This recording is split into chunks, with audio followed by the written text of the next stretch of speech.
Miss হবে না আপনার পছন্দের টিভি শো। দেখুন জি5 অ্যাপে একদম ফ্রি। তুমি হঠাৎ করে রায়ের এত শুভাকাঙ্ক্ষী হয়ে গেলে কেন? এখন অনেকটা সুস্থ লাগছে।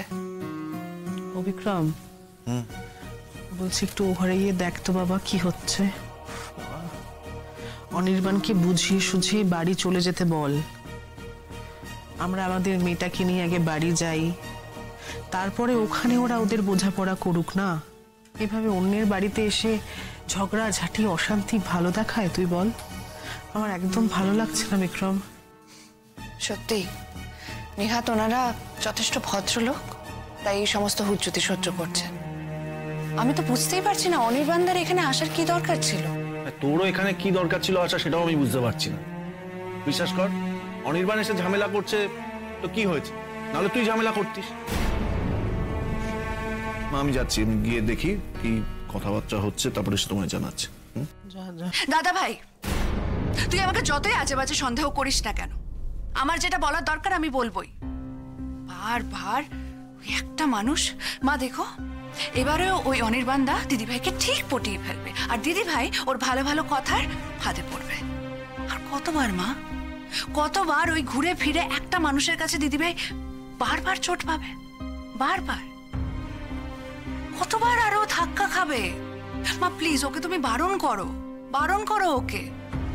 এরপর ওর মানসিক অবস্থা কি হয়ে দাঁড়াবে বলো তো? এতদিন ও নিজের স্মৃতিশক্তি ভুলে যাওয়ার অভিনয় করে লুকিয়েছিল, এরপর হয়তো ওর সত্যি সত্যি স্মৃতিশক্তি লোপ পাবে। দোহাই তোর নীলু, দোহাই তোর, এসব কথা তুই মুখে আনিস না তো। মা তাহলে তুমিও দিদিভাইকে ওই অনির্বাণদার কাছে আর ফিরে যেতে দিও না। ও নিজের ভালো মন্দ বুঝতে পারে না মা, ও বড্ড সরল। এক্স্যাক্টলি, রাই প্রচন্ড সরল, জানিস তো, ভালো মানুষ। না হলে তো তুই জেলের মধ্যে থাকতিস। আর কেন এসব উল্টোপাল্টা কথা বলে মাকে উইক করে দিচ্ছিস বলতো? মার শরীরের অবস্থা তো দেখেছিস।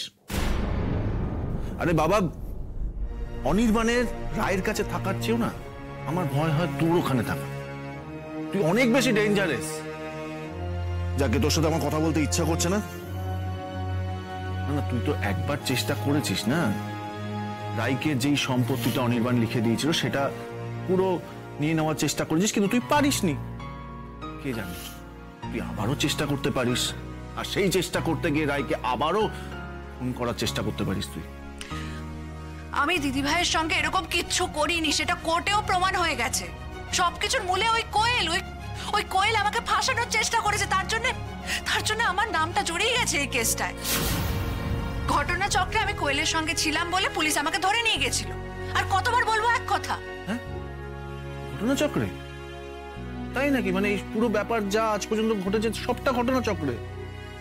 রায়ের ছবি মফ করেছি সেটা ঘটনা চক্রে, নিজের ননদকে বিক্রি করে দেওয়ার চেষ্টা করেছি সেটা ঘটনা চক্রে, মানে এইবার এই যে কিডন্যাপিং প্ল্যান করেছি সেটাও ঘটনা চক্রে বলতে চাইছিস, তাই তো? মানে কি করে সম্ভব বলতো এতটা প্রি প্ল্যান ভাবে মানে ক্রিমিনালদের সাথে তুই ধরা পড়ে যাস, আর সব প্রমাণ তোর এগেইনস্টে চলে যায় কি করে? মানে এগুলো কি এরকম ভাবেই হয় ঘটনা চক্রে? হ্যাঁ তাই। আসলে কি জানিস তো দাদা ভাই, আমার প্রত্যেকটা ছোট ছোট ভুল তোরা এত বড় করে দেখেছিস, তাই এখন পান থেকে চুন ঘষলে ভাবিস যে আমি সেখানে জড়িত। আর দিদিভাই কিডন্যাপের কেসটাও কিন্তু কোর্টে প্রমাণ হয়নি।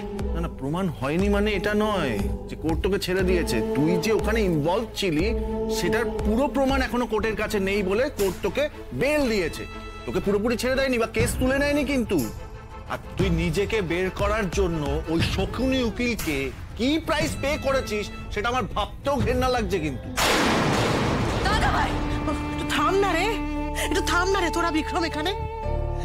ও বাবা, আমার মেয়েটাকে এখন আমি বাড়ি নিয়ে যেতে পারলাম না, তোরা এখানে চেঁচামেচি শুরু করে দিলি।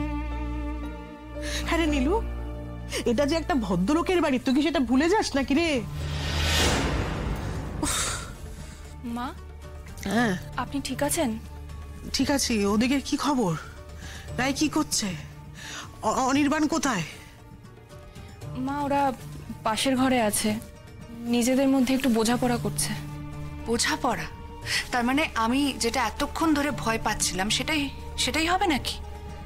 মা আমি তোমাকে বলছি, ওই অনির্বাণদা কিন্তু আবার দিদিভাইকে নিজের কথায় দুর্বল করে ঠিক পটিয়ে ফেলবে। টুপি পরাচ্ছে অনির্বাণদা দিদিভাইকে। মা তুমি দিদিভাইকে আটকাও প্লিজ, এর ফল কিন্তু খুব খারাপ হবে। মা দিদিভাইকে বলো আবার ভুলটা না করতে। একটা প্রবাদ আছে জানিস তো, গায়ে মানে না আপনি মোড়ল। তুইও ঠিক সেরকমটাই করছিস। তোর কাছে কে জানতে চেয়েছে এরপরে কি করা হবে না হবে? কেন মিছিমিছি নাক গলাচ্ছিস বলতো তুই? সে তো তোকেও কেউ বলেনি অনির্বাণদা দিদিভাইয়ের মধ্যে কথা বলতে। সবকিছু দেখে কি তুই চুপ করে আছিস? নেই তো। দেখ, এখানে আমরা সবাই দিদিভাইয়ের ভালো চাই, তার জন্য আমরা আলোচনা করছি, ব্যাস।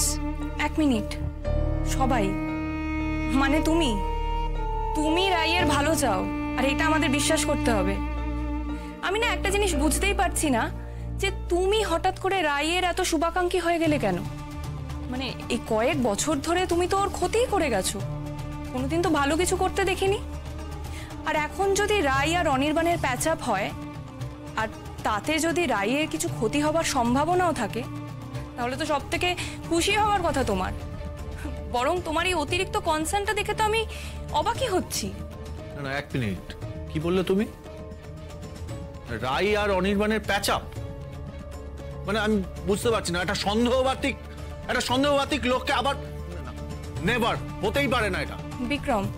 বিক্রম তুমি এরকম ভাবে উত্তেজিত হয়ে যেও না। আগেই সবটা শোনো, আমি তোমাকে সবটা বলছি।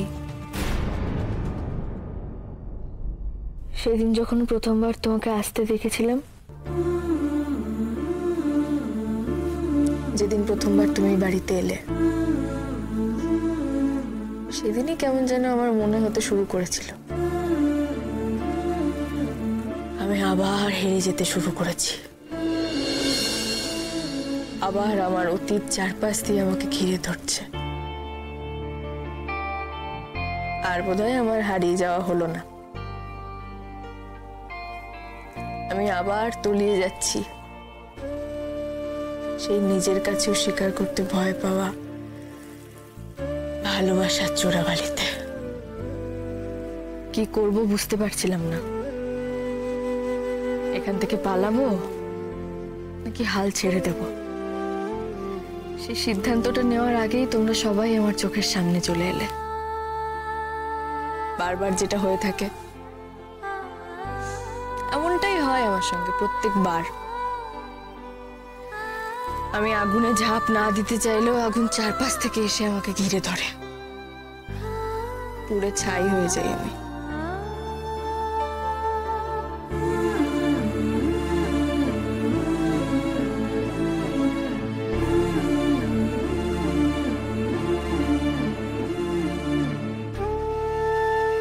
আমি যদি বলি আমার চোখের জল দিয়ে আমি তোমার চারপাশে আগুন নিভিয়ে দেওয়ার প্রতিজ্ঞা করব। জি5 ডাউনলোড করুন আর সব এপিসোড দেখুন একদম ফ্রি।